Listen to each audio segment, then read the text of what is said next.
All right, in this training breakdown, we're going to be working with a 7-month-old Shih Tzu named Chase. And we're going to be teaching him to go in his kennel using a little bit of leash pressure. I start off by directing him over to the kennel. I want you to notice how I'm keeping the leash nice and loose. I'm giving him the opportunity to go in the kennel. Leash is loose. I'm looking at the kennel, pointing at the kennel. That's his indication to go in the kennel. He doesn't go. I pull the leash tight. Nope, just pop the leash. I give him another opportunity to go in there. You can see he's a little confused. We just moved this kennel out in the backyard, so he's trying to figure it out. Now, the more repetitions you use with food, the easier this is going to be for him. Then the less pressure he'll need in the future.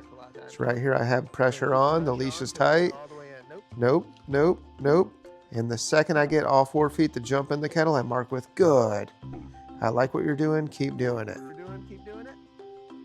I let him come back out using the word okay. I'm going to go ahead and repeat this. So I let him relax for a second. I have my leash ready. I say, Chase, come on, let's go in the kennel here. I look at the kennel, walk towards the kennel.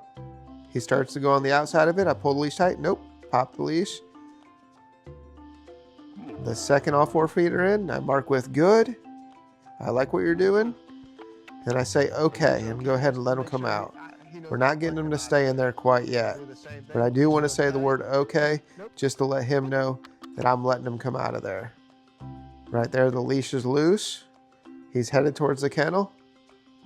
Once all 4 feet are in there, I mark with good. And then before he comes out, I go ahead and say the word okay. That way he's not getting used to coming out on his own accord. I go ahead and say okay, pat on my side, and he can come out of the kennel. I'm just kind of manipulating the situation. I'm going to do it one more time. Hey, look. Right here, I direct him back towards the kennel. And if you're doing it right, you should know. This time he goes in all on his own. Once all 4 feet are in, we mark with good. I like what you're doing. Keep doing it. And before he comes out, I'm going to say, okay. Tap, tap, and let him come out. I want him to get used to me being the one that lets him out of there. Hit your red button. And when we move on to stay, this will come in very handy. Right here, we walked him around the yard. He's using the restroom outside. We just marked this with good. I like what you're doing. Keep doing it. Don't get too excited where you interrupt him, but just let him know, good. I like what you're doing. Keep doing it. And if you catch him doing this inside, you can go ahead, nope, nope, nope, and really get on him for it. And he'll distinguish the difference between inside and outside. Right here, I'm calling him to me. He didn't listen, so I said, nope, leash went tight. The second I get him to start coming to me, right here, I mark with good. I like what you're doing. Keep doing it. Good. Come on. Let's go. I'm directing him to the kennel. I look at the kennel. I point at the kennel. And once all 4 feet go into that kennel, that's when I'm going to mark with good. All 4 feet are in. We mark with good. I like what you're doing. Keep doing it. Right here, I'm going to tap, tap. Okay. And I release him before he comes out on his own. Nice job, Chase. I go ahead, walk away, let him get a little break. I walk back to the kennel. I say, hey, Chase, notice the leash is really loose right here. He's doing this on his own without me constantly guiding him with that leash. Right here, he's headed towards the kennel. He goes in. The second all 4 feet are in, I mark with good. I like what you're doing. Keep doing it. And I say, okay, tap, tap, and let him come out before he comes out on his own. We're just manipulating that situation. Then you can start working on getting him to stay in the kennel. We go ahead, give him a little break. We come back to the kennel here, and we're going to do a little stay session. So right there, I'm standing over by the kennel. He's walking around with the leash loose. I go ahead and call him over there to me. He comes over on his own accord. I mark that with good. I like what you're doing. Keep doing it. Keep coming to me. I look at the kennel. I point to the kennel.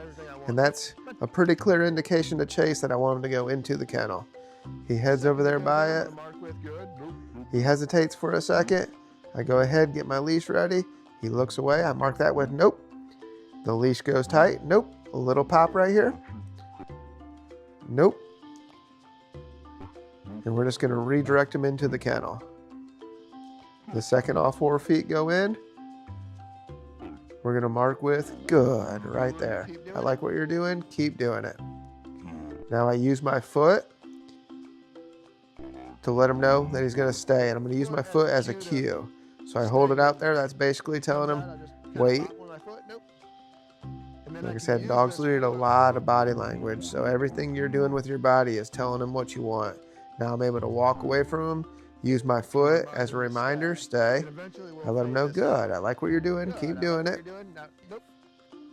The second he steps out, I'm going to mark with nope. I'm going to give him a chance to mess up. Go ahead, walk around to the other side of the kennel. He's doing a really nice job staying in the kennel while I'm moving around, talking. I'm practicing adding different distractions here. The leash is loose. My feet are moving. I'm talking to the owner. I'm looking away from him. I have the corner of my eye on him. And he's doing a really nice job staying in the kennel. And if he does step out, I'm able to mark that exact moment in time with nope. Right here, I step forward. And that's just a little bit too much for him. He steps out, and the second he does, I just mark with nope. Try again. Nope. I head back towards him. Nope. I see him going in on his own. Perfect. I didn't even need to use any leash. The second all 4 feet go in, I mark with good. I like what you're doing. Keep doing it. And we're working on the stay here. Once again, I look away, move my feet.